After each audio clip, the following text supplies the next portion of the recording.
Hello, and welcome to American Catholic History, brought to you by the support of listeners like you. If you value this content, please become a supporter at americancatholichistory.org/support. I'm Noëlle Crowe. And I'm Tom Crowe. Thank you once again to our supporters. Your support really means a lot to us, and it makes it possible for us to keep making these episodes. We have some growing expenses with needing to pay for production now and the time that it takes. So we really couldn't keep doing this without you. Yes, thank you sincerely. And those of you who have considered becoming supporters, please join us. Find our support levels and the perks offered at americancatholichistory.org/support, and then join us via Patreon or Locals. Also on our website, we just put our shop up so you can find some really cute depictions of some American Catholic history awesome people apart from us. And St. Kateri Tekakwitha, St. John Newman, Augustus Tolton, Sister Blandina Sagali, one of my favorites, absolutely, and Julia Greeley. Yeah, we hope you really enjoy with those. Her little red wagon. Also, thank you for the reviews you leave on Apple, and especially the 5-star ratings. They let Apple know that this is a great podcast and more people should find it. Absolutely. So all that said, on with the show. Today, we're talking about the ways that Catholics have shaped the cuisine of America, including wine, Monterey Jack cheese, pepperoni rolls, McDonald's Filet-o-Fish sandwiches, Muskrat, and the original cuisines of Louisiana. Of course, what happened in Louisiana may be one of the most American things. Many different cultures brought their own culinary heritage, sometimes their own native ingredients, and used what was native to the land to come up with a cuisine that is both familiar to many, but also entirely unique. Multiple books have been written on the cuisine of Louisiana. It's a huge topic. We're not going to go into it in too much depth, but we'll talk about it in a bit. First, we'll talk about two big ways the Spanish missionaries in California shaped the food of America: wine and cheese. A fine pairing. This episode is going to make me hungry. I just know it. Well, maybe we should have brought a bite to eat and something to sip on. Okay, so California wine and cheese and Spanish Franciscans. We'll start with the wine. Franciscan missionaries arrived in the Alta California province of New Spain, that is modern-day California, in 1769. St. Junipero Serra established Mission San Diego de Alcalá and shortly thereafter planted grapevines. Serra and his companions certainly traveled with wine for celebrating Mass, but once they established a mission, they didn't want to rely on shipments of wine coming from Mexico City. They could grow their own grapes and after a while have their own wine. As the Spanish missions spread up the coast of California, reaching as far north as Monterey and San Francisco, so did the vineyards. The grape varietal they planted is known as the mission grape, and it was the standard in California wines until the latter part of the 1800s, when French vines were introduced. Now, the Spanish didn't bring their vines across the bay and plant them in Sonoma, Napa, and the rest of the present-day wine region of North California. That development came after the 1849 gold rush, when all those thirsty miners greatly increased the demand for wines and brandies. But the beginning of the California wine industry goes back to the mission grapes planted by St. Junipero Serra and his Franciscan friars, who needed their own supply for Mass. The Franciscans' second innovation that we're all grateful for is Monterey Jack cheese. Yes, the Monterey part comes from Mission San Carlos Borromeo, which Junipero Serra established on the Monterey Peninsula in 1770. This was the second mission established by Serra, and it was his headquarters from 1770 until his death in 1784. When the friars came to Monterey, they brought more than just grapevines, they also brought cows. Cattle were not native to North America. We talked in another episode about how the Jesuit Eusebio Kino brought cattle ranching to modern-day Arizona in the late 17th century. Well, less than a century later, the Franciscans brought cattle up the West Coast, and with cattle came cow's milk, perfect for so many cheeses. Yes. One soft white cheese which the friars developed, they called queso blanco de país, or white cheese of the countryside. One reason they made cheese was to preserve the milk. They didn't have refrigeration, so whatever wasn't consumed would go bad if not used in some other way. Cheese keeps longer than raw milk, and it retains the health benefits, so lots of cheese was made. As the community grew and more dairy farmers developed, they taught area farmers how to make this particular kind of cheese. Everything was fine until 1859. That year, an unscrupulous businessman from New York called David Jack came along and connived to take possession of a huge portion of the land around Monterey. The land he acquired included 14 such dairies run by natives. He found the cheese and saw an opportunity to sell it. By his logic, the cheese produced on these farms was now his to sell for his own profit, so he did. He marketed it with his name, calling it Jack's Cheese. Eventually, Monterey was added to give it its current name. But despite the sordid story of its naming, the original cheese is an American original through the Spanish friars who brought dairy farming and wine to California. Okay, moving way to the east, we come to Cincinnati, Ohio. In 1959, McDonald's was just spreading across the country from its home base in California. The first franchise east of Phoenix had opened in Des Plaines, Illinois, just 4 years earlier in 1955. And in 1959, a Catholic businessman named Lou Groen opened a McDonald's franchise in Cincinnati. Over the next 2+ years, Groen saw that on Fridays, especially Fridays of Lent, his sales would plummet. Now, Groen himself was Catholic, and his franchise was in a very Catholic part of Cincinnati, so he knew why. The Catholic discipline of abstaining from meat on Fridays. Remember, this was 1959 through 1962, when the American church still required Friday abstinence from meat all year round. Now, of course, while the church still recognizes the penitential nature of all Fridays, the American church has removed the requirement to abstain on Fridays outside of Lent. We could have an entire episode on the wisdom of this discussion by the U.S. bishops. Maybe we will someday and invite Jimmy Akin on, but we'll leave that alone and return to the Filet-o-Fish. Yes, let's keep this episode to under an hour. Yeah. So before Lent in 1962, Groen contacted McDonald's corporate offices and said he wanted to be able to include a fish sandwich on the menu to keep the Catholic customers coming on Fridays. The head of McDonald's at the time, Ray Kroc, the man who really made McDonald's the global juggernaut that it is today, hated the idea.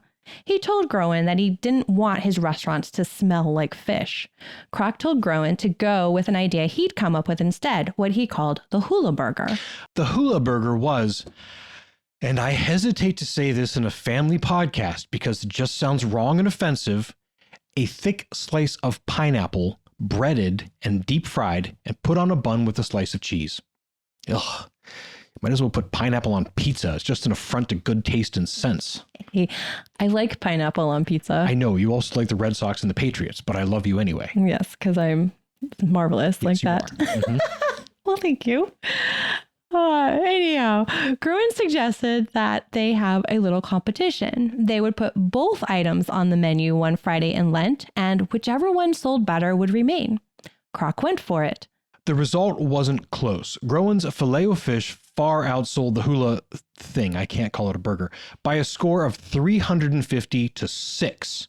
And the Filet-o-Fish became the first permanent non-hamburger item on the global McDonald's menu in 1963. Much better than a hunk of pineapple.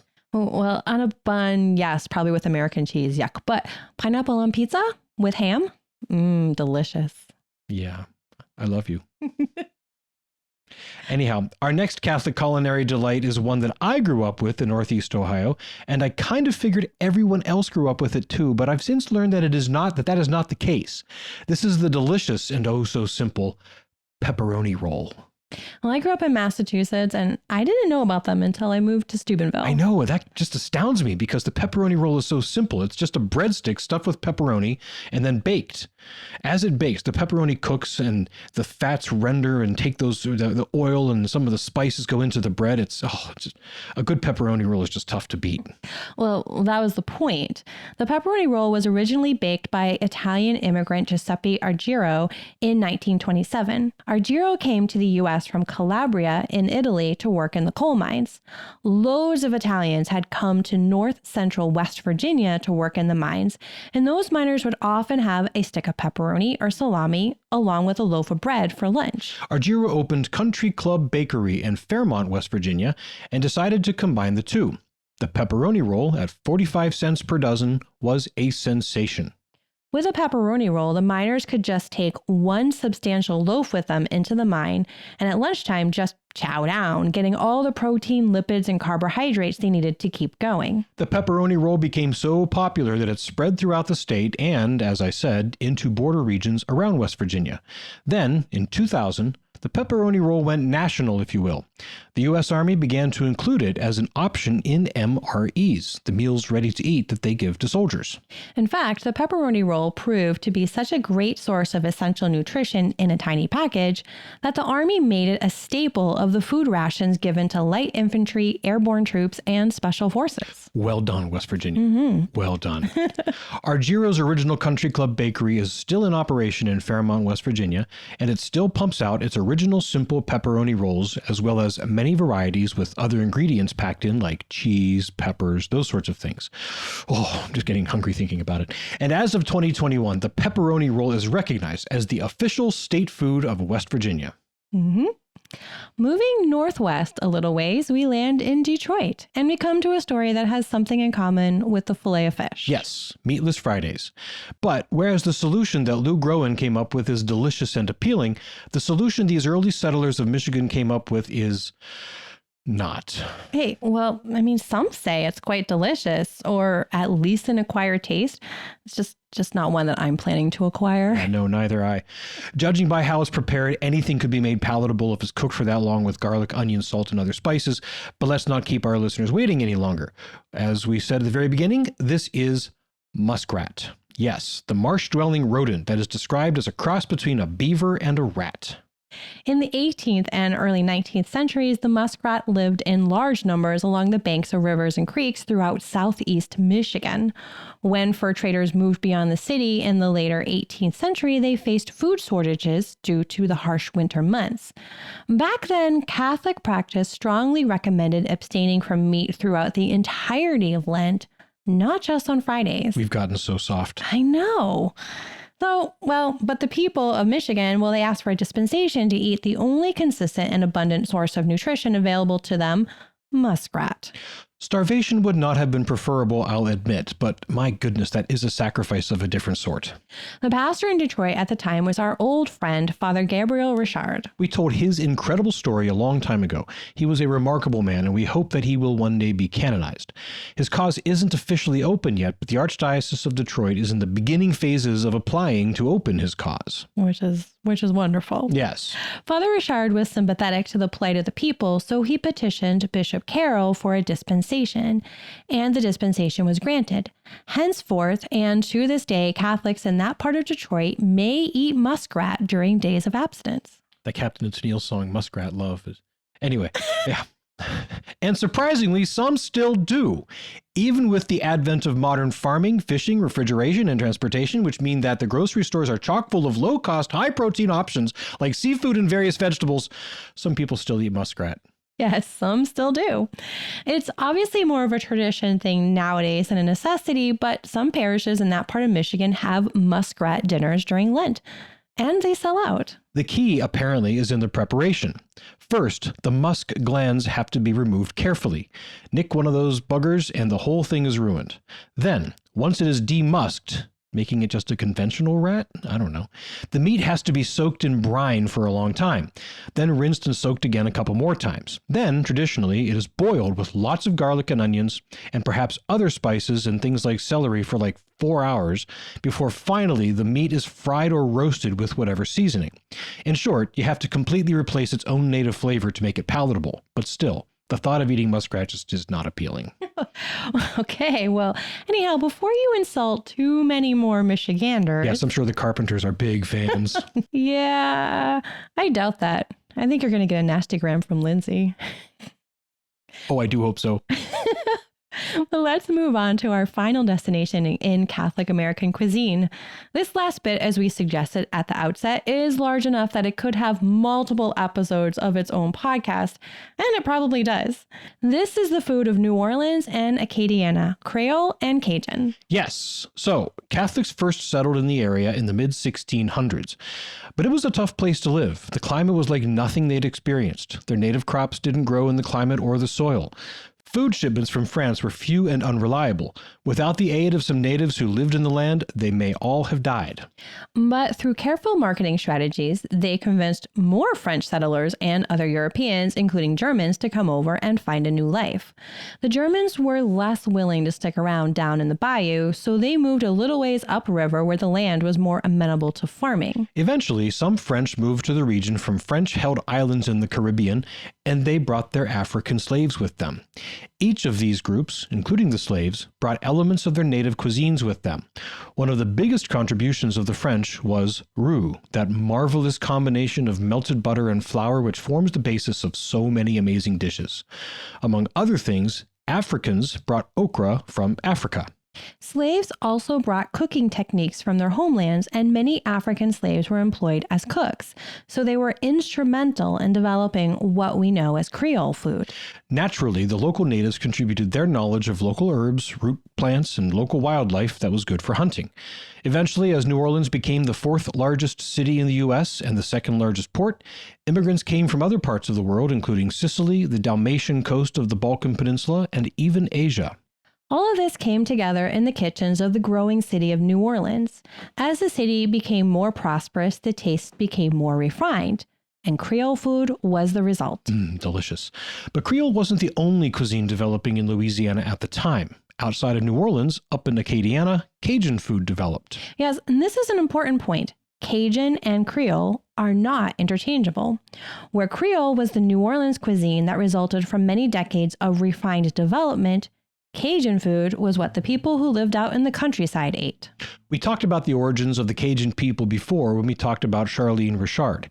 In the late 18th century, Catholics were driven out of the Acadian region of Canada by the British. Many went to France, but they weren't exactly French, so a whole lot of them moved to a largely unsettled region of central South Louisiana.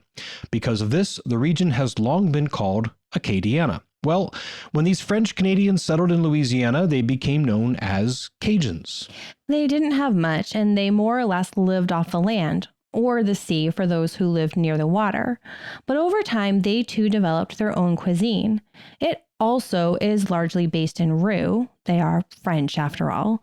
And it has some spices and ingredients in common with Creole, but it uses fewer vegetables and doesn't have the same international influence.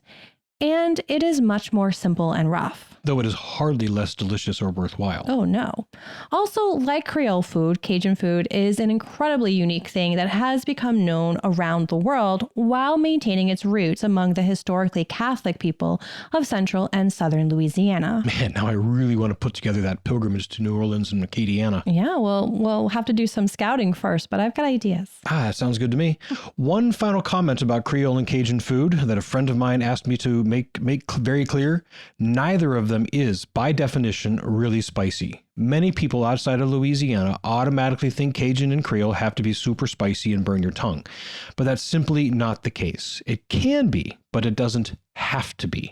Right. I am not a fan of super spicy foods. I like a little bit, but I really enjoy authentic Creole and Cajun cooking. Yeah, and I was absolutely correct. This whole episode has made me very hungry.